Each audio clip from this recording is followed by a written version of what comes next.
La règle de base, le principe qui a été posé par la CJUE dans l'arrêt Schulz-Hof du 20 janvier 2009 est le suivant. Une législation nationale ne peut pas prévoir l'extinction automatique des droits à congé à l'issue de la période de référence ou de la période de report, si elle existe, si l'intéressé n'a pas été en mesure de les utiliser du fait de sa maladie ou son accident. Donc, dit autrement, le salarié empêché de prendre ses congés en raison de la maladie doit pouvoir les conserver. Donc, il faut prévoir une période de report.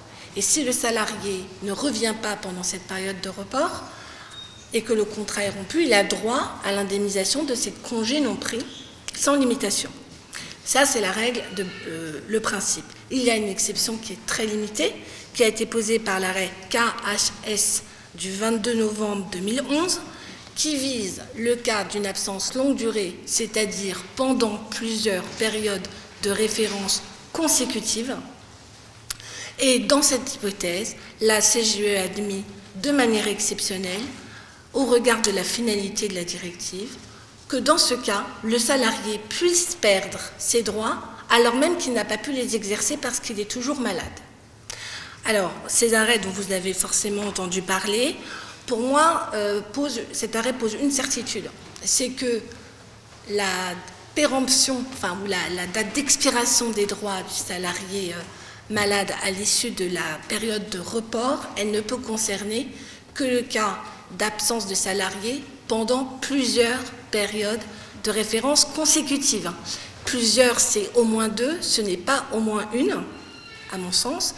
Donc vous comprenez d'emblée que j'aurai des choses à dire sur l'amendement.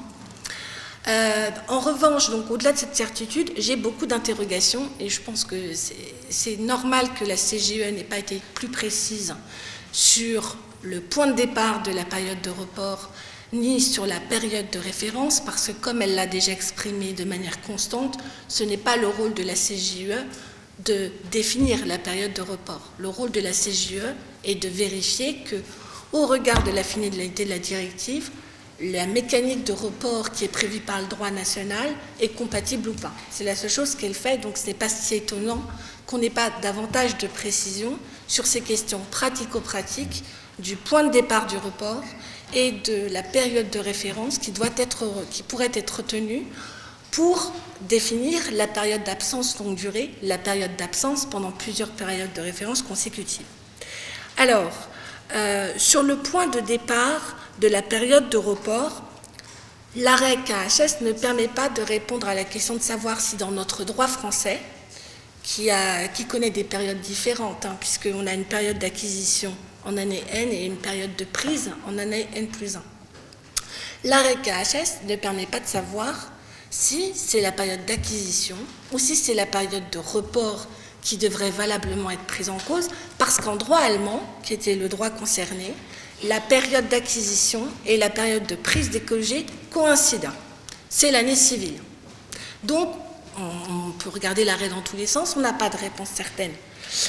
L'arrêt Keolis qui a été rendu en novembre 2023 ne me semble pas pouvoir permettre de répondre à la question. Premièrement, parce qu'il a répondu à une question qui n'était pas directement à la période de report, mais la question de savoir jusqu'à quelle date les salariés pouvaient former des demandes, c'est quand même un peu différent. Et en toute honnêteté, je n'ai pas très bien compris finalement la décision de la Cour quand elle nous dit que la législation, une législation nationale qui n'a pas prévu de date limite de report peut prévoir que des salariés peuvent, moins de 15 mois, moins de 15 mois après la période de référence, introduire des demandes limitées à 2 périodes de référence consécutives. Donc j'avoue que je ne suis pas sûre qu'on puisse vraiment utiliser cet arrêt pour dire oui, c'est bon, la période de 15 mois, ça marche.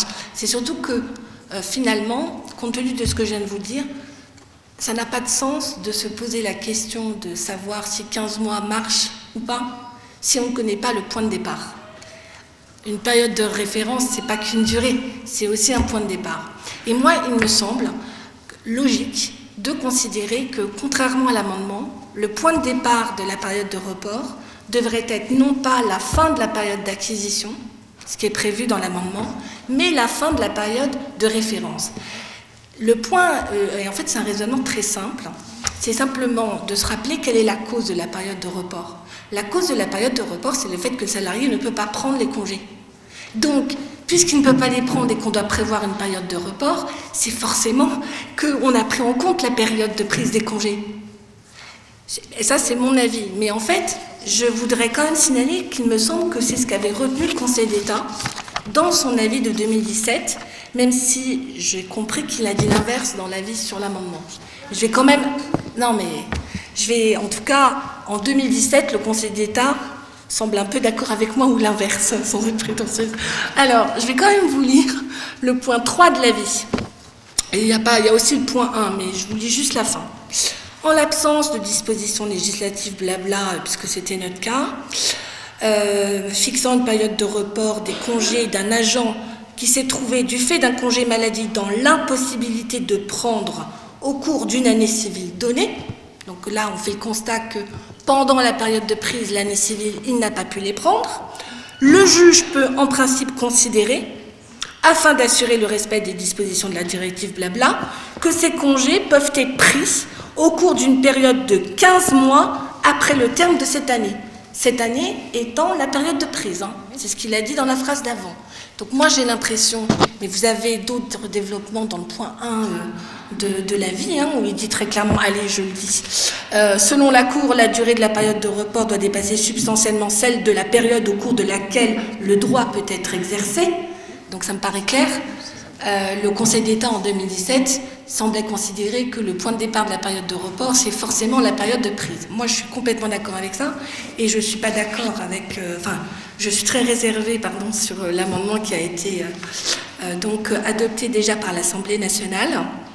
Et le deuxième point, avant de rentrer plus dans le détail de cet amendement, de nouveau, c'est une autre question fondamentale, comme je disais tout à l'heure, qui est de savoir, mais quelle est la fameuse période de référence qui est mentionnée dans tous les arrêts sur les absences maladie, donc la fameuse période de référence qui sert de base pour définir si le salarié est en période de longue absence.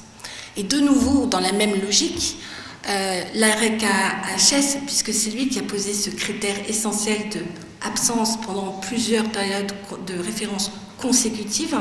De nouveau, comme je l'ai dit tout à l'heure, on ne peut pas savoir ce qu'ils ont considéré, mais si on reste dans l'idée qui me semble être du bon sens, de dire que ce qu'on veut éviter, c'est une période où un salarié a été absent tellement longtemps qu'à la fin, il a trop de droits quand il revient. Voilà, pour moi, le critère de la période d'absence, ça doit être le critère de l'absence pendant la période de prise des congés et pas pendant la période d'acquisition. Puisque de toute façon, pendant la période d'absence, il acquiert les droits. Voilà, donc c'est ce que je voulais dire en préalable, avant de rentrer plus en détail dans le projet d'amendement. Alors, l'amendement prévoit, l'amendement adopté, il prévoit 3 nouveaux articles sur le report. Alors, juste Julien, sur l'information dont tu parlais tout à l'heure, l'information donnée aux salariés, elle n'est prévue que pour le report, elle n'est pas prévue de manière générale. Donc, ces 3 nouveaux articles, le point commun, c'est que dans tous les cas, la période de report est de 15 mois. La durée de l'absence a un impact sur le point de départ de la période de report, comme je vais vous le présenter, et aussi sur la date d'expiration des droits acquis au titre d'une période pour maladie ou accident. Alors, le marqueur, comme je vous le disais tout à l'heure, pour le point de départ comme pour l'absence, qui a été retenu par l'amendement, c'est l'absence au cours de la période d'acquisition. Très exactement, c'est au moins 1 an à la fin de la période d'acquisition. Donc, basiquement, si je prends la période 1er juin 2022, 31 mai 2023, qui est la période d'acquisition que je retiens, de manière générale, dans tous les exemples que je vais vous développer, je retiens les périodes légales du Code, c'est plus simple. Donc, 1er juin, normalement, la période d'acquisition début, 31 mai 2023 à la fin, 1 an au moins, donc c'est a priori 31 mai 2022. Donc, la période d'acquisition plus 1 jour. Bon. C'est ça le marqueur qui sert de différence. Alors, je vais prendre d'abord le premier cas très simple. Le premier cas où on n'est pas en longue maladie, donc c'est le cas du salarié qui est absent tout en partie pendant la période de prise des congés, donc dans mon exemple du 1er mai 2024 au 31 octobre 2024, et qui a été présent en tout en partie pendant la période d'acquisition. Donc la période d'acquisition qui était 1er juin 2022, 31 mai 2023. Là, qu'est-ce qui est prévu? C'est l'article L3141-19-1 nouveau, comme vous l'avez probablement vu, période de report de 15 mois, qui débute lors de la reprise du travail, mais pas seulement. Elle ne débute en réalité que lorsque les informations prévues à L3141-19-3 que mentionnait Julien tout à l'heure, c'est-à-dire l'information sur le nombre de jours de congés dont le salarié dépose à son retour et la date jusqu'à laquelle ces congés peuvent être pris, c'est ça qui marque le point de départ de la période de référence, de la période de report. Alors, j'ai quelques commentaires sur ce dispositif. Sur le point de départ en lui-même, dans ce cas, c'est-à-dire bien sûr la reprise du travail, mais l'information que je viens de vous rappeler, qui doit être donnée aux salariés. Donc je pense que le gouvernement a été très précautionneux, et c'est très bien, et que ça va éviter un certain nombre de contentieux, notamment le cas où la période de report aurait démarré et où on n'a pas donné d'informations. Donc au moins, en exigeant que la période de report ne puisse démarrer que lorsque l'on a donné l'information, on évitera un certain nombre de contentieux du type de ceux que je viens de mentionner. Est-ce que, par rapport à la jurisprudence européenne, c'est suffisant de prévoir une simple information sur ces deux sujets? Est-ce que c'est une incitation, comme le rappelait Sophie Robin? Ben, moi, je ne sais pas. En tout, je pense simplement, je conseillerais à mes clients régulièrement, un peu comme ce qu'on fait aussi pour le forfait jour, de leur rappeler périodiquement qu'il leur reste tant de jours à écluser avant cette date, parce que là, je pense que je maximise les chances de dire que j'ai eu un comportement incitatif. En tout cas, ce n'est pas une obligation d'après le texte. Alors, sur maintenant la durée de report qui est prévue dans cette hypothèse. Je vous l'ai dit, c'est 15 mois dans tous les cas. Cependant, je me suis interrogée en regardant l'arrêt Pereda sur le point de savoir si, dans l'hypothèse où on n'est pas dans une absence longue durée, est-ce qu'on était obligé d'aller aussi loin? Alors, le fait d'être allé aussi loin, c'est très bien, parce que, au moins, a priori, on a une période de temps importante pour pouvoir permettre aux salariés d'écluser, finalement, ces 30 jours, maximum 30 jours. Je ne suis pas certaine, quand je regarde l'arrêt Pereda, qui m'a quand même, de manière générale, toujours interpellée, et je vais quand même vous dire ce qu'il disait. Je ne suis pas certaine qu'on est obligé de prendre 15 mois, et tout simplement parce que Pereda nous dit, dans le cas où un travailleur est en congé maladie durant une période de congé qui a été fixée au préalable, il a le droit à sa demande et afin qu'il puisse bénéficier effectivement de son congé annuel, de prendre celui-ci à une autre époque que celle coïncidant avec la période de congé maladie. Donc ça, on est d'accord sur le report. Mais ensuite, la Cour a précisé la fixation de cette nouvelle période de congé annuel correspondant à la durée du chevauchement entre la période du congé annuel initialement fixée et le congé maladie. Donc j'ai l'impression que dans le cas d'une période d'absence qui n'est pas une période d'absence longue durée, on n'est pas tenu aux mêmes exigences que ce qui est prévu dans l'arrêt KHS, c'est-à-dire une période de report substantiellement supérieure à la période de référence, parce qu'elle a vocation à permettre la prise finalement et l'échelonnement de beaucoup de droits. Et d'ailleurs, je tiens à préciser qu'il n'y a que dans cet arrêt qu'elle a utilisé ce vocable. Dans tous les autres arrêts sur des absences qui ne sont pas sur plusieurs périodes de référence consécutives, on ne parle pas de report échelonné, on ne parle pas de période de prise substantiellement supérieure à la période de référence. Donc en tout cas, le constat, c'est que 15 mois, c'est bien. Maintenant, il y a quand même une question qui se pose. C'est quid si le salarié est malade de nouveau pendant cette période de report de 15 mois? Alors, moi, je constate que l'amendement ne prévoit pas de suspension de la période de report dans ce cas. Pourquoi? Parce que la suspension, elle est prévue expressément dans l'amendement, mais uniquement pour les salariés en longue absence. Donc je pars du principe, peut-être un peu bête, que puisqu'il l'a prévu que pour les longues absences, c'est que le législateur considère que normalement il n'y a pas matière à suspension, sinon il l'aurait prévu. Et là, je m'interroge quand même, à partir du moment où on est dans une situation d'un salarié qui n'a pas été absent pendant plusieurs périodes de référence consécutives, je me demande quand même si la suspension ne devrait pas être obligatoire, parce que je crains sinon qu'on se retrouve dans une situation de perte de droit automatique à la fin de la période de report, comme dans l'arrêt Schultz, et c'est exactement ce qui a été prévu, interdit par la CGUE. Donc voilà, moi ma question sur Pour résumer, ma question sur la période de report d'un salarié qui n'est pas en longue absence, c'est la suspension. Et il me semble que la suspension, elle devrait jouer. Maintenant, j'en viens au cas suivant, qui est le cas de l'absence longue durée. Donc, indépendamment du point de savoir si on est d'accord avec moi ou pas, pour dire que normalement c'est la fin de la période de prise des congés qui devait être tenue, je vais vous démontrer que, à mon avis, ça ne marche pas de toute façon le système qui a été défini à date. Dans le second cas, on est dans le cas du salarié donc, qui a été absent en tout ou partie pendant la période de prise des congés. Donc je reste sur mon exemple 1er mai 2024, 31 octobre 2024. Il est là jusqu'au 31 octobre 2024 pour prendre ses congés de la période de référence d'avant, d'acquisition d'avant. Là, on a une mécanique de report qui est spéciale, qui ne vaut que pour les seuls droits acquis au titre de l'absence. Alors, vous allez le voir dans mon exemple, finalement, vu le texte, je pense que cette précision n'était pas forcément utile. Le texte dit, par dérogation aux dispositions blabla, lorsque les congés ont été acquis au cours des périodes maladie, etc., la période de report débute à la date à laquelle s'achève la période de référence au titre de laquelle ces congés ont été acquis. Donc c'est la période d'acquisition. Bon, à titre personnel, j'étais bien contente d'avoir quand même l'avis du Conseil d'État pour être sûre d'avoir compris. Mais donc c'est la période d'acquisition. Et si à cette date, le contrat est suspendu en raison de la maladie ou de l'accident. Donc on regarde quoi? On regarde si au 31 mai 2023, dans mon exemple, la fin de la période d'acquisition, il a été absent depuis au moins le 31 mai 2022. Dans ce cas, le délai de report et donc d'expiration des droits, c'est quoi? C'est 15 mois à compter de cette période, de la fin de la période d'acquisition. Concrètement, ça veut dire quoi? Ça veut dire que 31 mai 2023 plus 15 mois, ça donne quoi? Ça donne 31 août 2024.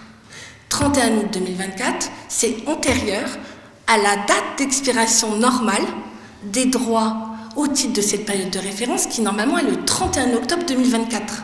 Donc moi je ne comprends pas comment on peut dire qu'un report existe si les droits périment avant la date normale à laquelle ils devraient périmer. Voilà, donc ça c'est, et encore une fois, indépendamment du point de savoir si c'est le bon marqueur, la fin de la période d'acquisition, je ne vois pas comment ça peut fonctionner, je ne vois pas comment on peut dire que c'est un report, puisqu'il périme avant la date normale. Voilà. Ça c'est la première remarque que je voulais faire. La seconde remarque que je voulais faire était de dire que alors, l'article prévoit que si jamais le salarié revient avant la fin de la période de report, la période de report est suspendue jusqu'à ce qu'il ait reçu les fameuses informations sur le nombre de jours qui lui reste, etc. Donc, concrètement, si le salarié ne revient pas avant le 31 août, il a perdu les droits. Donc, un salarié qui revient le 1er septembre n'a plus de droits. Et il n'y a plus de période de report à suspendre puisqu'elle a expiré. Donc ça aussi, j'avoue que j'ai du mal à comprendre un peu la logique à retenir la période d'acquisition, parce que je trouve qu'on arrive dans une situation complètement surréaliste et qui ne me semble pas compatible avec la jurisprudence de la CJUE. J'ai quelques autres commentaires également sur la suite de l'amendement. D'abord sur l'appréciation de la période d'absence qui est susceptible d'entraîner la limitation des droits. Déjà, l'amendement, je vous l'ai dit, c'est au moins 1 an, à compter de la fin de la période d'acquisition. Au moins 1 an, c'est d'ailleurs 1 an plus 1 jour minimum. La CJUE dans l'arrêt KHS, c'est plusieurs périodes de référence consécutives. Donc je pense qu'on est on n'est pas en ligne avec la jurisprudence et qu'on aurait dû dire au moins 2 ans et pas au moins 1 an.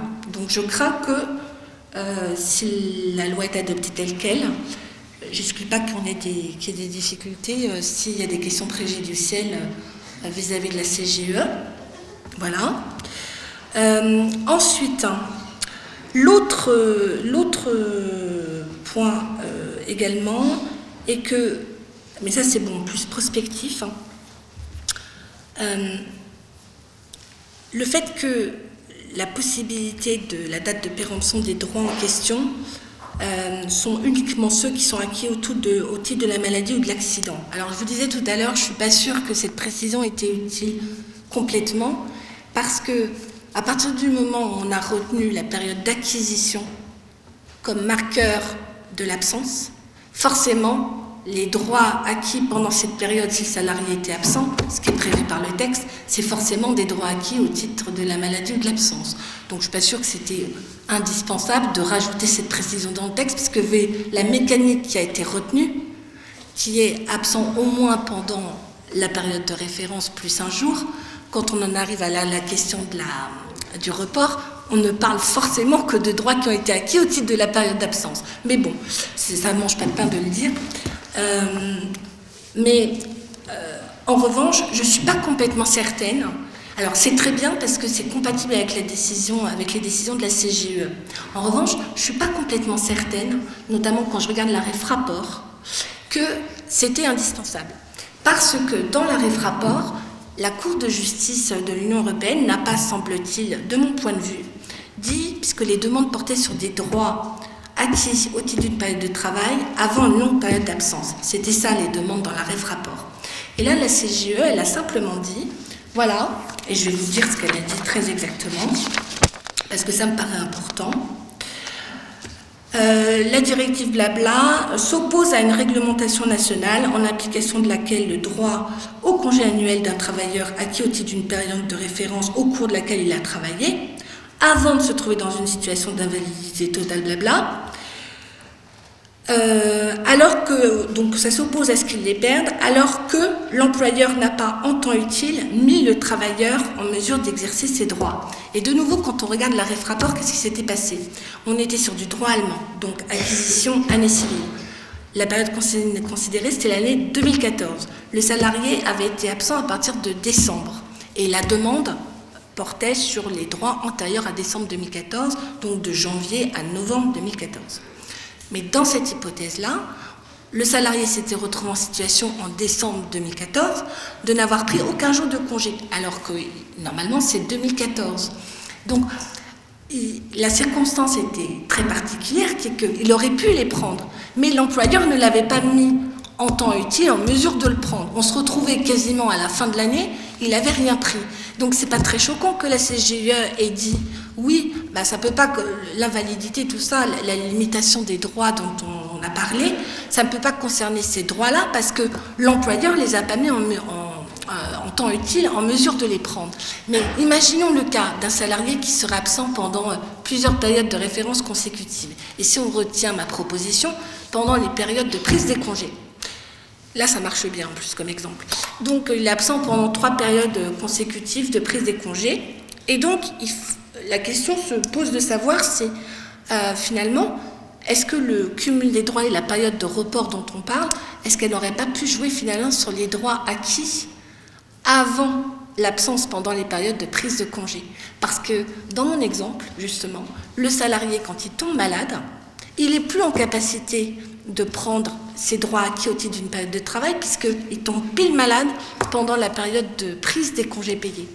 Et je ne suis pas donc certaine que finalement, dans cette hypothèse-là, on ne pourrait pas dire que la période de report joue aussi sur les droits acquis au titre d'une période de travail, parce que le but de la période de report et de toute la mécanique de l'arrêt KHS, c'est d'éviter qu'à la fin, si jamais il revient, il ait trop de congés à écluser. S'il n'était pas en capacité de prendre, avant son absence, les droits acquis au titre d'une période de travail, je ne suis pas complètement certaine qu'on ne pourrait pas appliquer la même règle que pour les droits acquis au titre d'une période de maladie. En tout cas, bon, c'était plus une réflexion personnelle, ce n'est pas ce qui a été retenu par le gouvernement. Alors, est-ce que j'ai d'autres remarques à vous faire? Oui, 2, 3. Sur les possibilités de dérogation à ces règles de report. J'ai presque fini, mais c'est important. Je vais très vite. Sur les possibilités de dérogation à ces règles de report, vous avez un article L3141-21-1 qui dit qu'on peut fixer une durée de report supérieure uniquement par la convention collective, priorité à la convention d'entreprise, établissement, de manière subsidiaire à la convention de branche. Donc attention, moi ma compréhension du texte, c'est déjà, je n'ai pas très bien compris pourquoi on n'a pas permis une décision unilatérale. Donc moi, mon sentiment, c'est que ce n'est pas possible de manière unilatérale d'augmenter la durée de 15 mois. Deuxièmement, sur la dérogation admise, la négociation collective, on ne vous vise que la durée. Donc pour moi, c'est la durée, ce n'est pas le point de départ. Donc on pourrait dire 17 mois de plus, mais on ne pourrait pas changer le point de départ. Enfin, en tout cas, c'est la question que je pose. Il y a deux autres points qui ne sont pas complètement... enfin, surtout un qui n'est pas complètement réglé, et à mon avis, il faudra qu'il y ait une adaptation des décrets. C'est sur l'application des autres règles qui s'appliquent normalement aux congés payés reportés à la suite de la décision du 8 juillet 2020 de la Cour de cassation qui a dit que les droits reportés ont la même nature que les droits d'origine, c'est-à-dire les congés payés. Et ce à quoi je pense, ce sont les règles relatives à l'ordre des départs en congé et la connaissance, enfin informer les salariés au moins 2 mois avant l'ouverture de la période de prise de congé. Je ne vois pas trop comment ces articles pourraient être applicables dans le cadre de la période de report telle qu'elle est prévue par l'amendement. Et je pense qu'il faudra donc adapter les décrets le moment venu. Voilà, je vous remercie.